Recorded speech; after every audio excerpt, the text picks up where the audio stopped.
बिस्मिल्लाहिर्रहमानिर्रहीम। ये लड़कियां सब बेनियाज अपनी अदाओं से सबको घायल करती मदरसा अजीजिया के दरवाजे से गुजर रही थीं कि हजरत शाह मोहम्मद इस्माइल रहमतुल्लाह अलैह की नजर उन पर पड़ गई। हजरत ने अपने साथियों से पूछा, ये कौन हैं? साथियों ने बताया, हजरत ये तवाइफे हैं और किसी नाच रंग की महफिल में जा रही हैं। हजरत ने फरमाया, अच्छा ये तो मालूम हुआ, लेकिन ये बताओ ये किस मजहब से ताल्लुक रखती हैं?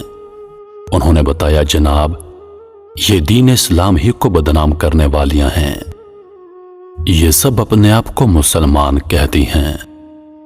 हजरत ने जब ये बात सुनी तो फरमाया, मान लिया कि बदअमल और ये बदकिरदार ही सही, लेकिन कलमा गो होने के एतबार से हुई तो हम मुसलमानों की बहनें, लिहाजा हमें इन्हें नसीहत करनी चाहिए। मुमकिन है कि गुनाह से बाज आ जाएं। साथियों ने कहा, जनाब इन पर नसीहत क्या खाक असर करेगी, बल्कि इनको नसीहत करने वाला तो उल्टा खुद बदनाम हो जाएगा। शाह साहब ने फरमाया, तो फिर क्या हुआ? मैं तो ये फरीजा अदा करके रहूंगा, चाहे कोई कुछ भी समझे। साथियों ने अर्ज किया, हजरत आपका इनके पास जाना बिल्कुल ठीक नहीं।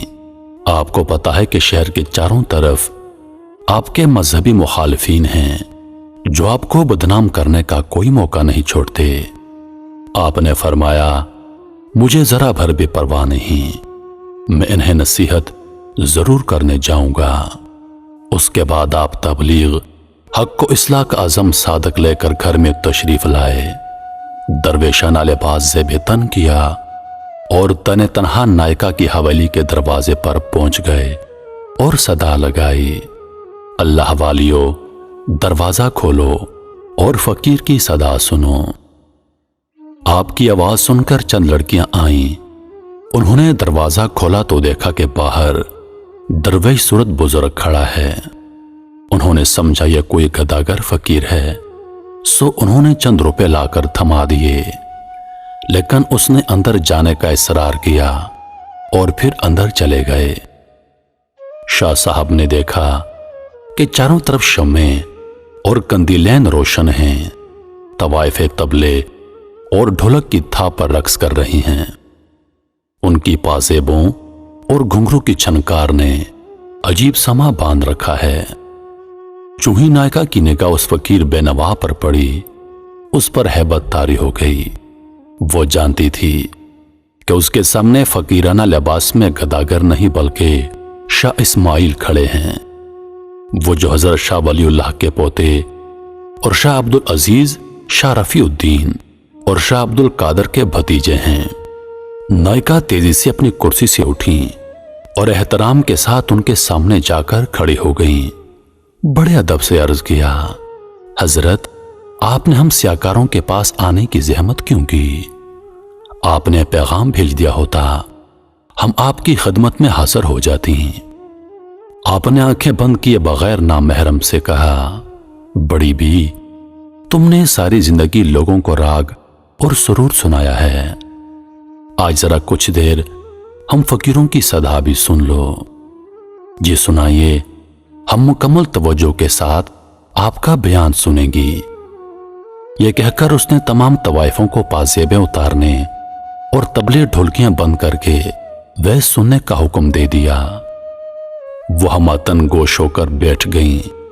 हजरत शाह इस्माइल रहमतुल्लाह अलैह ने कुरान पाक निकाल कर सूरह अल-तीन की तिलावत फरमाई। आपकी तिलावत इस कदर वजद आफरी और पुरसोज थी कि तवाइफें बेखुद हो गईं। उसके बाद आपने आयत मुबारका का दिलनशीन अंदाज में तर्जुमा करके बयान शुरू कर दिया। आपका यह खिताब जुबान का कानों से खिताब नहीं था, बल्कि यह दिल का दिलों से और रूह का रूहों से खिताब था। यह खिताब दरअसल उस इल्हाम रब्बानी का करिश्मा था जो हजरत शाह इस्माइल रहमतुल्लाह अलैह जैसे मुखलिस दरमंदों और उम्मते मुस्लिमा के हकीकी खैरखाओं के दिलों पर उतरता है। जब तवाइफों ने शाह इस्माइल के दिलनशीन अंदाज में सूरत की तशरीह सुनी तो उन पर लर्जा तारी हो गया। रोते रोते उनकी हचकियां बंद गईं।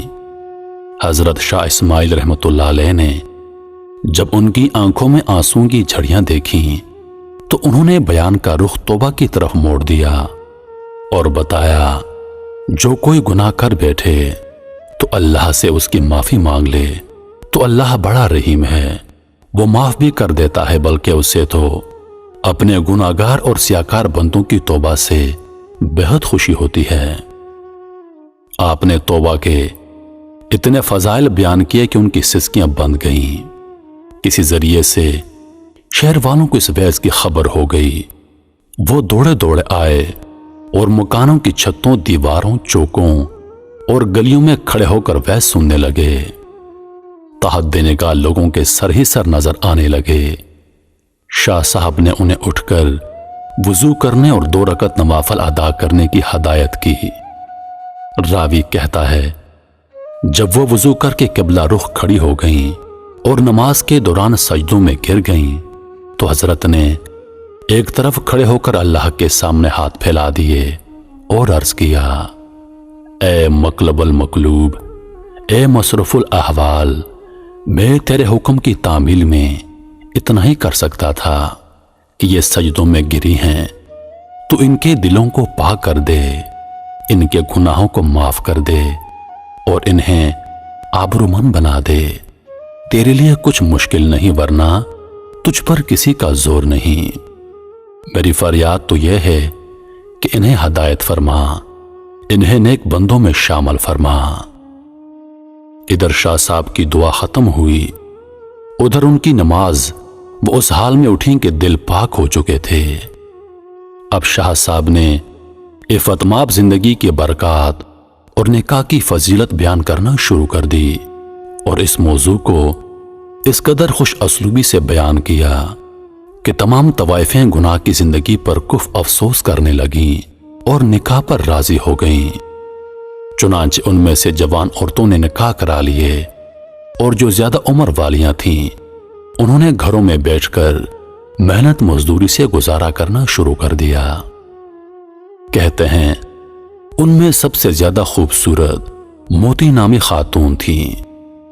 जब उसके साबका जानने वालों ने शरीफाना हालत और सादा लिबास में मुजाहिदीन के घोड़ों के लिए हाथ वाली चक्की पर दाल पीसते देखा तो उनसे पूछा, वो जिंदगी बेहतर थी जिसमें तू रेशमो हरीर के मलबूसात में शानदार लगती और तुझ पर जेवर निछावर होते थे, या फिर यह जिंदगी बेहतर है जिसमें तेरे हाथों पर छाले पड़े हुए हैं?